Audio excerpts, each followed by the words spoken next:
Bismillahirrahmanirrahim. Assalamualaikum warahmatullahi wabarakatuh. Kembali lagi teman-teman dengan kami dari PT 3D yang akan kembali mengulas beberapa materi dari mata kuliah riset operasional. Nah, kali ini kami akan membahas materi mengenai analisis jaringan kerja. Sebelumnya kita kembali kenalan dulu ya. Mungkin ada teman-teman yang belum pernah melihat video kami. Nah, jadi di sini PT 3D terdiri dari saya sendiri, Dita Cahyatidar, dan juga teman saya, Dewi Sulastri dan Dea Anura. Next. Nah, di sini sebelum kita masuk lebih jauh mengenai cara perhitungan dan segalanya, kita harus tahu dulu nih apa itu jaringan kerja. Jadi di sini jaringan kerja merupakan suatu teknik yang dapat digunakan oleh seorang manajer untuk membantu memutuskan berbagai permasalahan, khususnya dalam perencanaan, penjadwalan, pengendalian proyek, dan sebagainya. Kemudian metode jaringan kerja ini memperlihatkan nih hubungan kegiatan yang satu dengan yang lainnya, sehingga jadwal kegiatan akan dapat disusun secara lebih terperinci dan berurutan untuk mencapai tujuan. Itu mengusahakan waktu yang optimal dalam menyelesaikan suatu proyek dan mengefisiensikan penggunaan biaya yang dikeluarkan. Jadi di sini tujuan dari penggunaan metode jaringan kerja ini yaitu untuk melihat nih hubungan antara kegiatan yang satu dengan yang lainnya, sehingga seorang manajer itu bisa memproyeksikan atau uh, mengoptimalkan penyelesaian dalam suatu proyek sehingga dapat dicapai dengan keefisienan dan keefektifan, sehingga dapat memperkecil biaya yang dikeluarkan, namun dapat lebih cepat mencapai atau menyelesaikan proyek tersebut. Kemudian model jaringan kerja juga sudah dikembangkan mulai pada tahun 1956 sampai 1958. Dulunya ada dua konsep dasar yang muncul, yakni CPM atau Critical Path Method dan PER atau Program Evaluation and Review Technique. Nah, CPM sendiri dikembangkan oleh Morgan R. Walker dari AI, DuPont, The Nemours and Company, dan James Cayley Jr. dari Remington Rand. Sedangkan PERT dikembangkan oleh Booz Allen Hamilton, konsultan yang bekerja untuk Departemen Kelautan Amerika Serikat. Nah, kedua konsep ini, yaitu CPM dan PERT ini sebenarnya hampir sama, hanya saja bedanya pada cara memperkirakan waktu kegiatan. Jika pada CPM, penentuan waktu kegiatannya itu dengan anggapan deterministik atau secara pasti, sedangkan PERT itu secara probabilistik atau bisa dibilang plan gitu. Dia terdiri dari beberapa plan atau bisa dibilang semacam apa ya? Dia menyiapkan beberapa plan atau beberapa model gitu. Bukan misalnya kalau misalnya CPM ini udah pasti gitu waktunya ditentukannya hanya satu aja gitu. Kalau misalnya di PERT ini nantinya dia akan menyediakan beberapa opsi waktu gitu. Kemudian selanjutnya perbedaan ini tidak dipermasalahkan lagi. Kedua konsep ini sering disebut dengan project scheduling atau cara atau metode, yaitu scheduling, network planning, atau analisis jaringan kerja ini. Namun dalam beberapa sumber yang kami baca, ternyata dalam jaringan kerja ini memiliki tiga metode jaringan kerja. Nah, di sini nih metode jaringan kerja itu dibagi menjadi CPM, PERT, dan PDM. Untuk CPM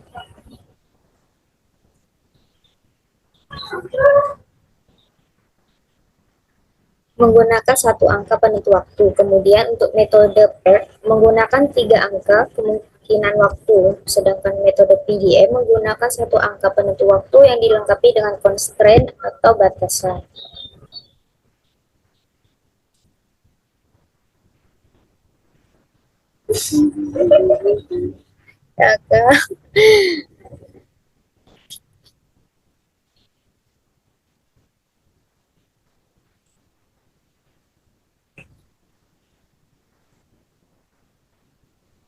Nah, next.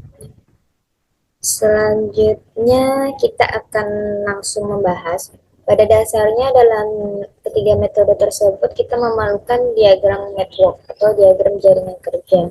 Jadi di sini kami mungkin akan langsung membahas saja mengenai diagram network atau diagram jaringan kerja serta perpendekan waktu yang bisa kita gunakan.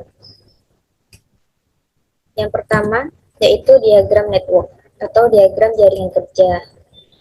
Diagram network atau diagram jaringan kerja ini adalah suatu diagram yang menunjukkan hubungan antara kegiatan yang satu dengan kegiatan yang lain dalam suatu proyek sesuai dengan yang kita bahas tadi di awal pengertian dari jaringan kerja itu sendiri ya.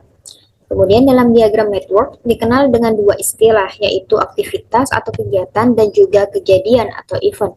Nah, aktivitas ini merupakan suatu pekerjaan yang untuk menyelesaikannya itu memerlukan waktu, biaya, dan fasilitas tertentu.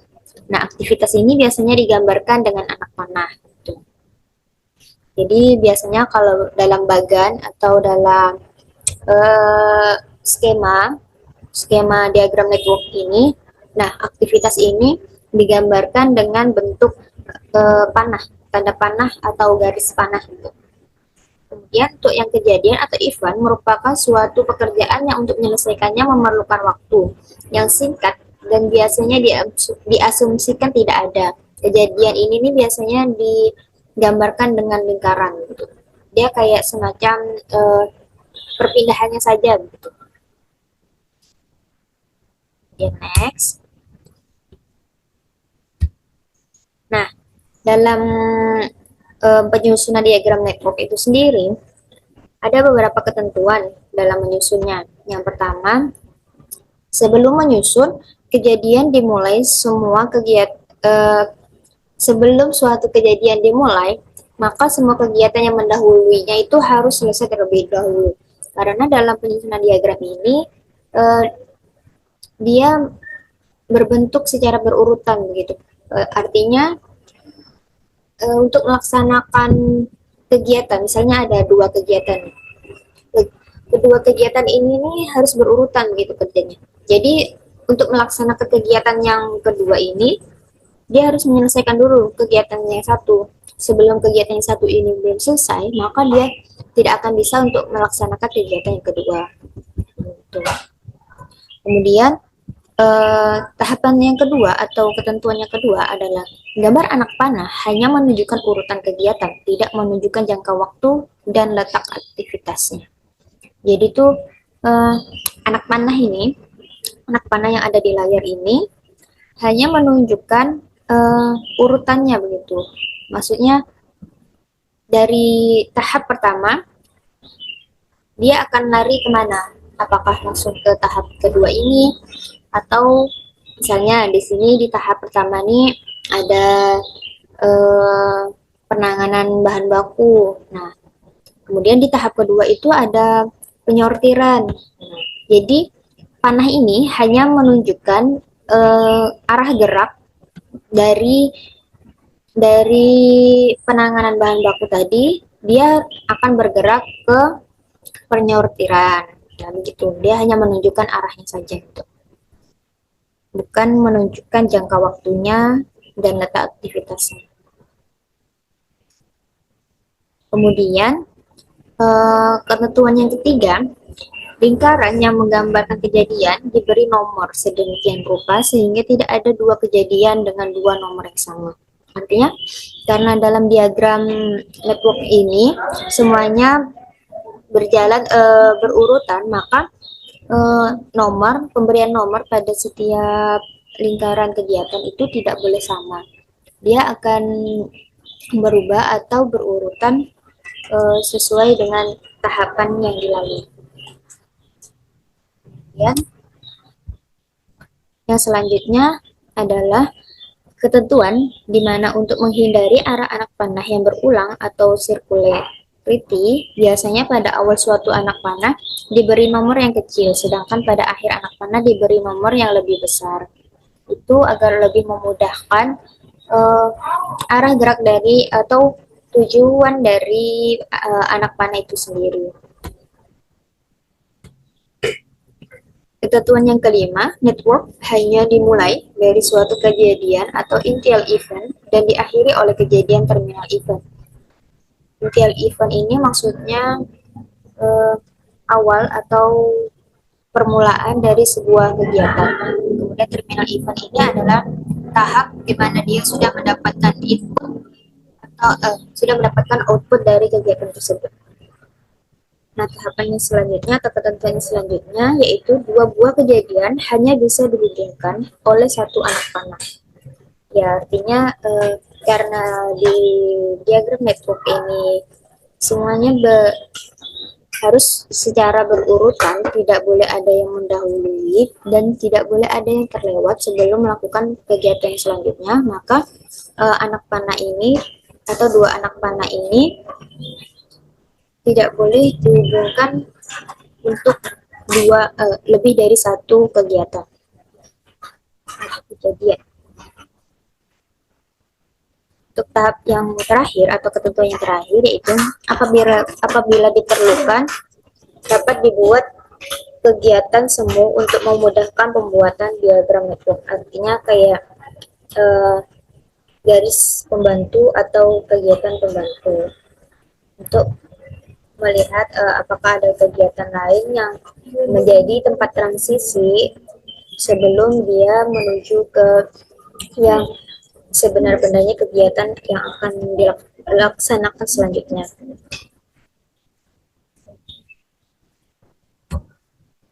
Nah, dalam diagram network ini terdapat dua hal yang perlu dipahami. Yang pertama itu ada kegiatan semu atau dummy event. Nah, kegunaan dari kegiatan semu ini yang pertama yaitu untuk menghindari terjadinya dua kejadian yang dihubungkan oleh lebih dari satu aktivitas. Digambarkan dengan anak panah putus-putus. Nah, di sini. Nah, di gambar ini di sebelah kanan terdapat anak panah yang digambar dengan garis putus-putus. Nah, ini tidak boleh. Jadi seharusnya ini tidak boleh, anak panah ini tidak boleh menuju ke dua kegiatan atau dua kejadian yang berbeda. Dia harusnya seperti ini. Yang kedua, terkadang diperlukan kegiatan semu di awal atau akhir network untuk mengatasi masalah apabila network dimulai atau diakhiri oleh beberapa kejadian. Misalnya di awal itu dia dimulai dari beberapa kejadian atau beberapa penyebab dari suatu kegiatan harus dilakukan. Kemudian juga bisa juga karena di akhirnya itu terdapat beberapa kejadian atau kegiatan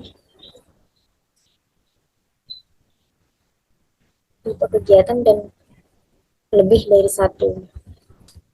Yang ketiga, untuk menunjukkan urutan yang tepat apabila ada overlapping predecessor.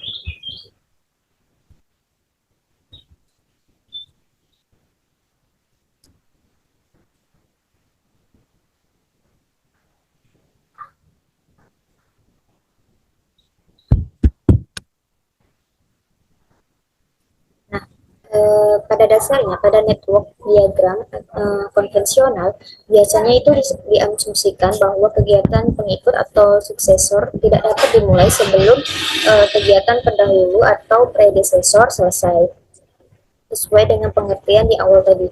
Kemudian apabila kegiatan pengikut tersebut dapat dimulai lebih awal tanpa harus menunggu selesainya kegiatan pendahulu, maka kondisi ini disebut dengan kegiatan tumpang tindih atau overlapping activities. Nah, jadi yang dimaksud dengan overlapping ini adalah kondisi di mana terjadinya kondisi atau kegiatan yang tumpang tindih atau kegiatan pendahulu terjadi tumpang tindihnya kegiatan terdahulu sebelum kegiatan selanjutnya.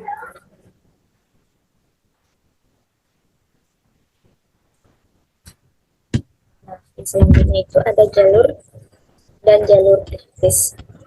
Jalur sendiri merupakan sebuah rangkaian kegiatan yang menghubungkan dari kejadian awal sampai akhir dari proyek secara berkesinambungan. Kemudian jalur kritis merupakan jalur yang jumlah waktu penyelesaian kegiatannya terpanjang di antara yang lain. Jalur kritis ini biasanya menentukan waktu penyelesaian proyek karena proyek tidak dapat selesai lebih cepat dari jalur kritis. Jadi jalur kritis ini bisa dibilang sebagai estimasi terlama untuk penyelesaian suatu proyek sehingga suatu proyek itu harus mengejar target sesuai dengan jalur kritis yang sudah ditentukan. Nah, mungkin hanya sampai sini yang dapat saya sampaikan. Untuk materi selanjutnya, untuk memberikan pemahaman yang lebih dalam, akan dilanjutkan oleh teman-teman saya, yaitu Dewi dan Dea. Kepada Dewi dan Dea, saya persilakan.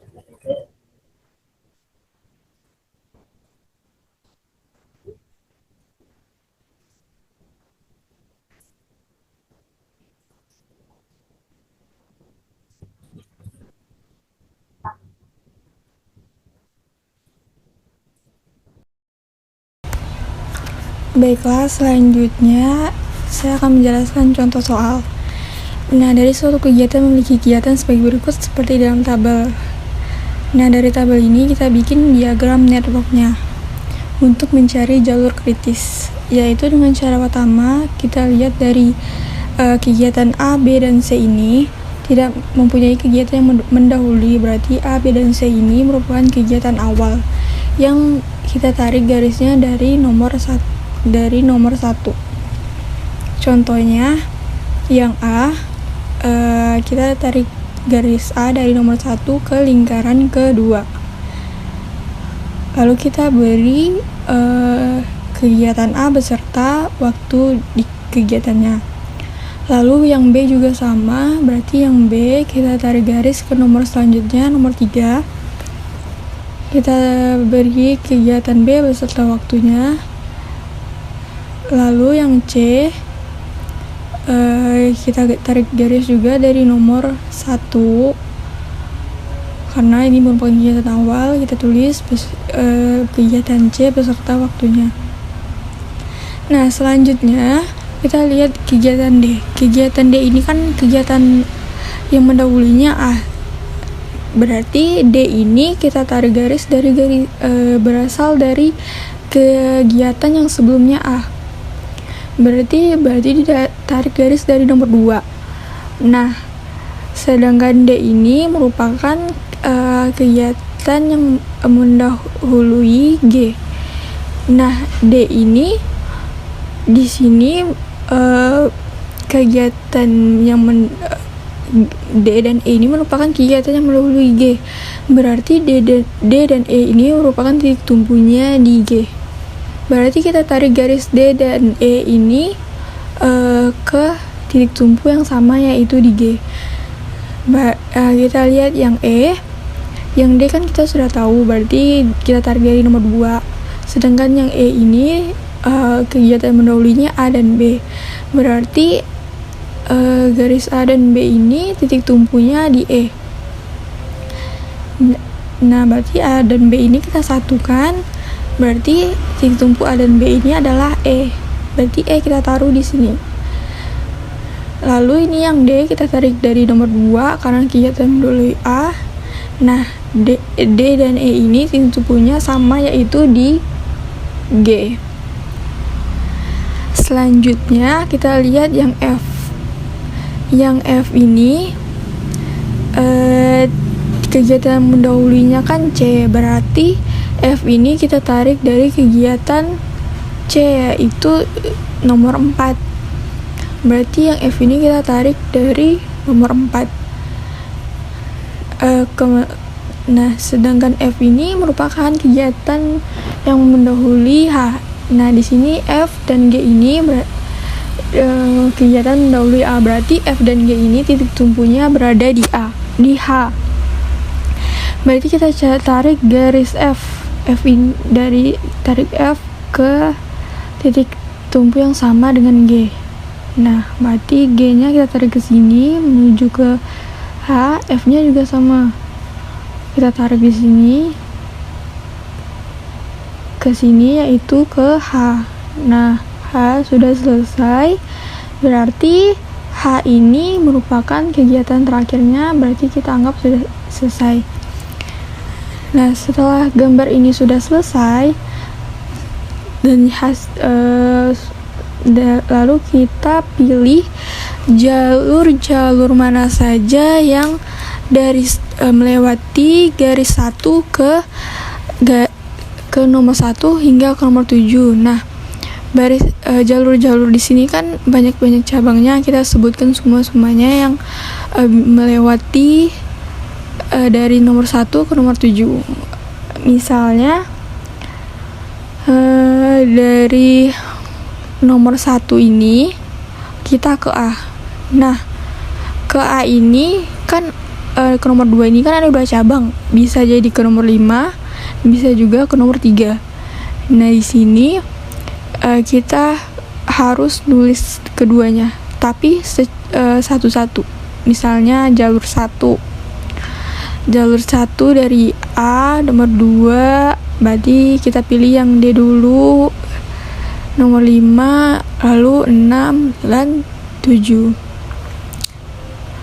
Berarti jam melewati kegiatan A, D, G, H beserta waktunya. Nah, waktunya ini kita jumlahkan, lalu kita totalkan, jadilah 20 hari. Lalu selanjutnya nomor jalur 2. Kita ke jalur A, kegiatan A lagi, tapi kita belok ke cabangnya dari 2 ke nomor 3, 5, 6, 7. Lalu kita tulis kegiatannya beserta waktunya dan kita totalkan jadi 19 hari. Lalu jalur ketiga,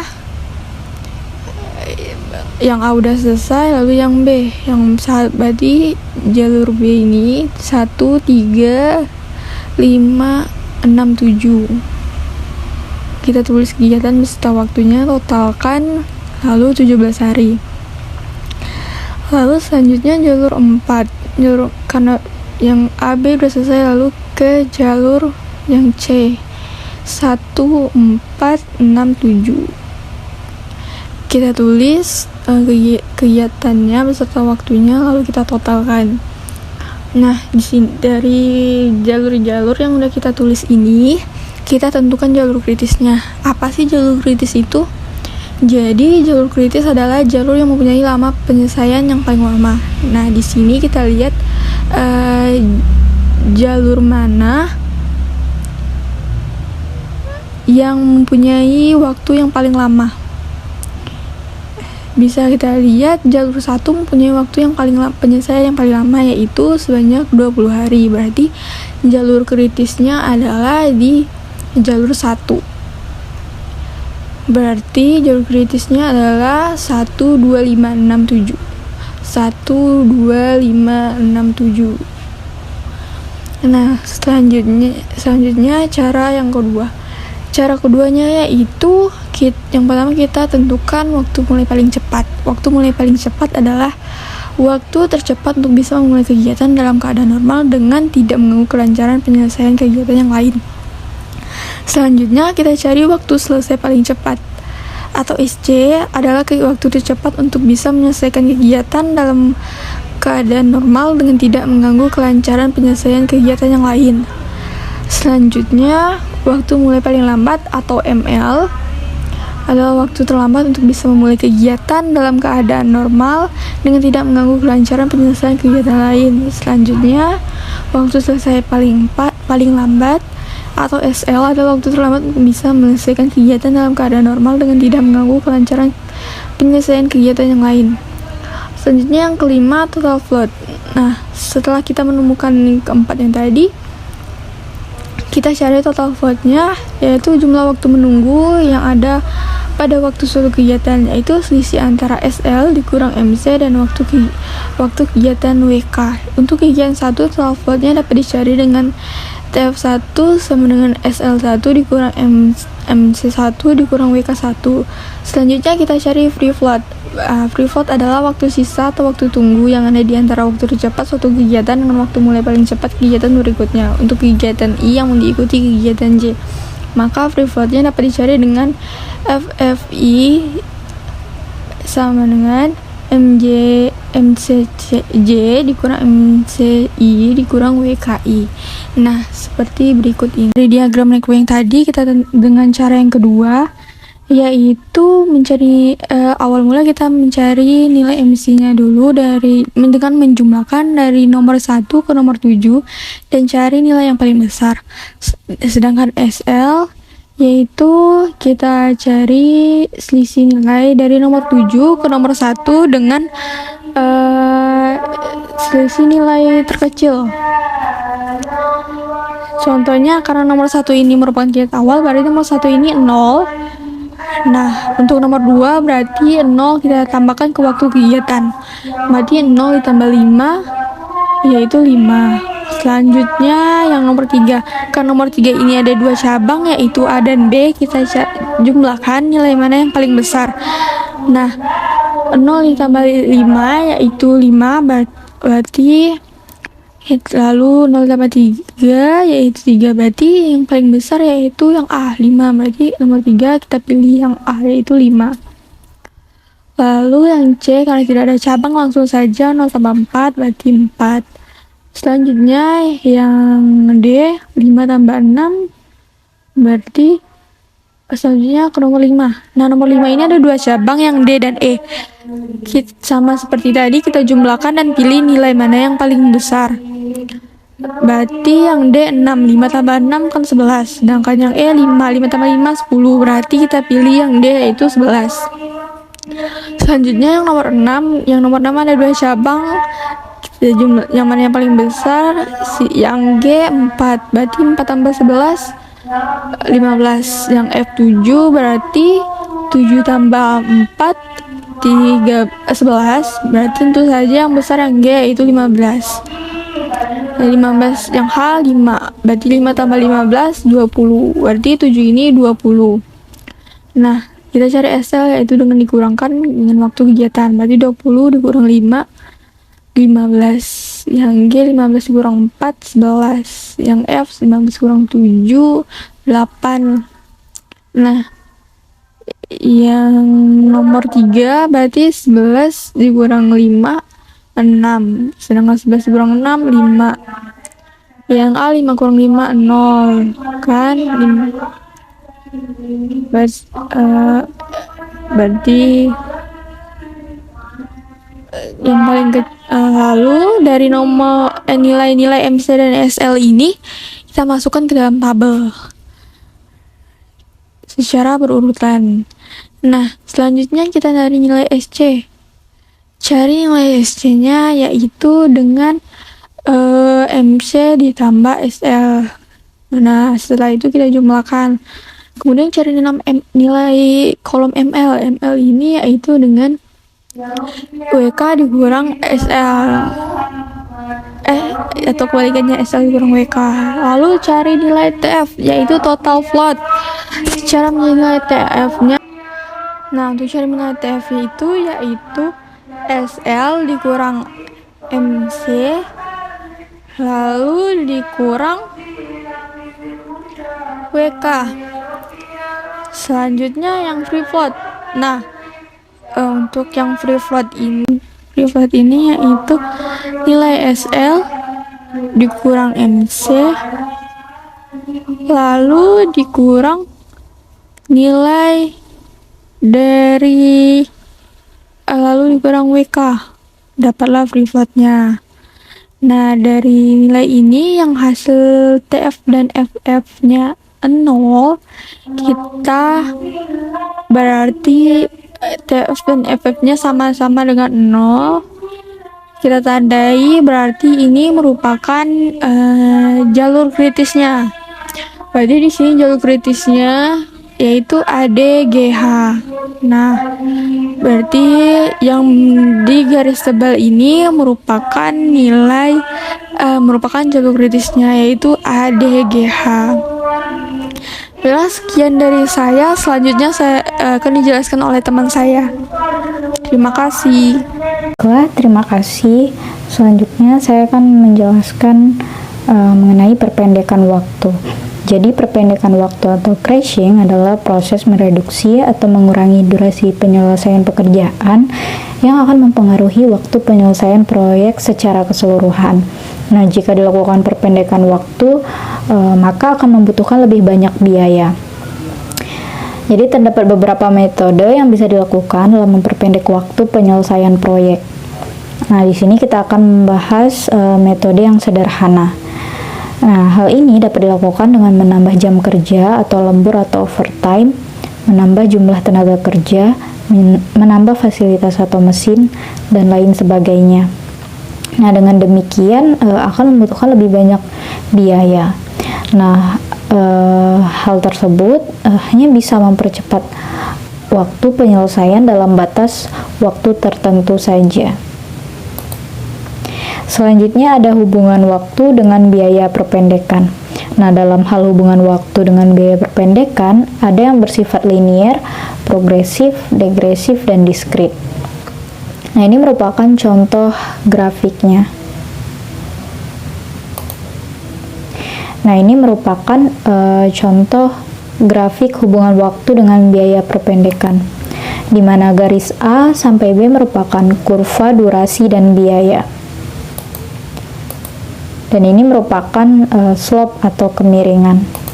Nah, untuk mencari slope atau kemiringan ini menggunakan rumus CC dikurang CN per DN dikurang DC.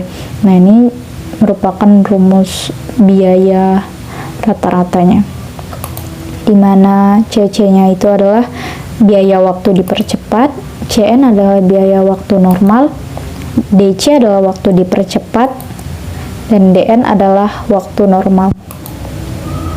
Selanjutnya perhitungan perpendekan waktu. Yang pertama, mempertimbangkan durasi dan biaya aktivitas proyek. Selanjutnya yang dipertimbangkan adalah aktivitas pada jalur kritis, dimulai dari aktivitas proyek dengan biaya rata-rata atau crashing cost per unit time yang paling rendah. Nah, perpendekan dilakukan untuk tiap satu periode waktu. Misalnya dipercepat mulai dari 1 hari atau 1 minggu atau 1 bulan untuk memunculkan alternatif-alternatif waktu perpendekan beserta biaya yang dikeluarkan. Selanjutnya, pemilihan jalur yang diperpendek. Nah, jadi untuk mempercepat penyelesaian proyek ini, kita tidak perlu memperpendek semua kegiatan, tetapi hanya yang dipandang perlu saja. Caranya adalah dengan memilih kegiatan dari jalur kritis. Nah, di sini sudah ada jaringan kerja, kita dapat di penjelasan teman saya sebelumnya. Nah, di mana jalur kritisnya itu adalah kegiatan A, D, G, atau H. Nah, di sini jalur kritisnya adalah tanda panah yang di bold atau ditebalkan. Nah, ini adalah contohnya. Jadi di sini misalnya kegiatan A, waktu normalnya adalah 5 hari, tetapi nah, misalnya di sini adalah kegiatan A, waktu normalnya adalah 5 hari penyelesaiannya. Nah, kegiatan A ini dimungkinkan dapat diperpendek menjadi 3 hari. Jadi kegiatan A ini diperpendek selama 2 hari. Nah, untuk biaya normalnya untuk menyelesaikan kegiatan A dalam waktu 5 hari ini adalah 7.000. Tetapi biaya setelah kegiatan A diperpendek menjadi 3 hari, maka biayanya adalah 7.600. Nah, biaya rata-ratanya di sini, untuk mencari biaya rata-ratanya ini menggunakan rumus yang tadi yang sudah saya sebutkan, yaitu CC dikurang CN per DN dikurang DC. Nah, untuk DN, DC, CN, dan CC juga sudah disebutkan tadi. Jadi misalnya untuk kegiatan A ini, untuk mencari biaya rata-ratanya yaitu 7.600 dikurang 7.000 per 5 dikurang 3. Hasilnya adalah 300 rupiah. Nah, untuk alternatifnya kan kita memilih biaya rata-rata yang paling rendah. Jadi di sini alternatif yang pertama adalah kegiatan A, yang kedua adalah kegiatan D, ketiga adalah kegiatan H, keempat adalah kegiatan G. Nah, selanjutnya pemilihan jalur yang diperpendek. Nah, yang pertama adalah perpendekan waktu 1 hari. Jadi di sini kita memilih biaya rata-rata yang paling murah, yaitu kegiatan A dengan biaya rata-rata 300 rupiah.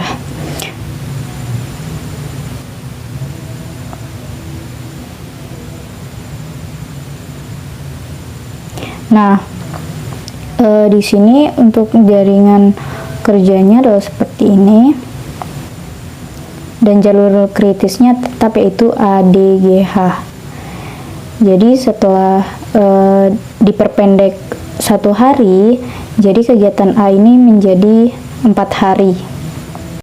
Maka pada kegiatan di jalur kritis ini menjadi 19 hari.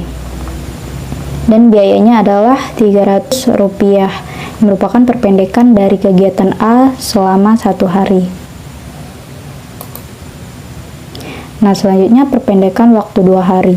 Karena kegiatan A ini batas maksimalnya adalah 2 hari, maka di sini kita masih bisa memperpendek kegiatan A. Berpendek waktu kegiatan A. Nah, selanjutnya sehingga kegiatan A ini menjadi untuk waktunya itu menjadi 3 hari, dan untuk jalur kritisnya itu masih sama, yaitu ADGH, dan menjadi 18 hari karena kegiatan A sudah diperpendek menjadi 3 hari. Untuk biayanya tadi biaya rata-rata per harinya itu kan 300 rupiah, jadi dikali 2 hari jadi 600 rupiah. Ini merupakan perpendekan dari kegiatan A selama 2 hari. Nah, selanjutnya perpendekan waktu 3 hari. Nah, karena kegiatan A hanya bisa dipercepat maksimal 2 hari saja, jadi dicari kegiatan lain yang bisa dipercepat. Misalnya didapatkan kegiatan D, dipercepat 1 hari. Ini karena dari kegiatan DGH, kegiatan D itu biaya rata-ratanya adalah yang paling sedikit atau paling rendah. Nah, di sini setelah kegiatan dipercepat selama 1 hari, maka terdapat 3 jalur kritis, yaitu yang pertama adalah ADGH, yang kedua adalah AEGH, dan yang ketiga adalah BEGH. Terdapat jalur kritis yang menghasilkan 17 hari. Untuk biayanya di sini, biaya untuk perpendekan dari kegiatan A selama 2 hari adalah 600 rupiah ditambah biaya perpendekan dari kegiatan D selama 1 hari, yaitu 400 rupiah. Jadi hasilnya adalah 1.000 rupiah. Nah, jadi di sini jika kegiatan dari jalur kritis itu harus diselesaikan dalam waktu 17 hari, maka Kegiatan yang diperpendek itu adalah kegiatan A, yang diperpendek selama 2 hari, dan kegiatan D yang diperpendek selama 1 hari. Nah, untuk biaya tambahannya setelah kegiatannya itu diperpendek adalah Rp1.000. Nah, baiklah, sekian presentasi dari saya dan teman-teman saya. Terima kasih atas perhatiannya. Semoga yang kami sampaikan dapat memberikan manfaat bagi kita semua dan dapat dipahami. Terima kasih dan wassalamualaikum warahmatullahi wabarakatuh.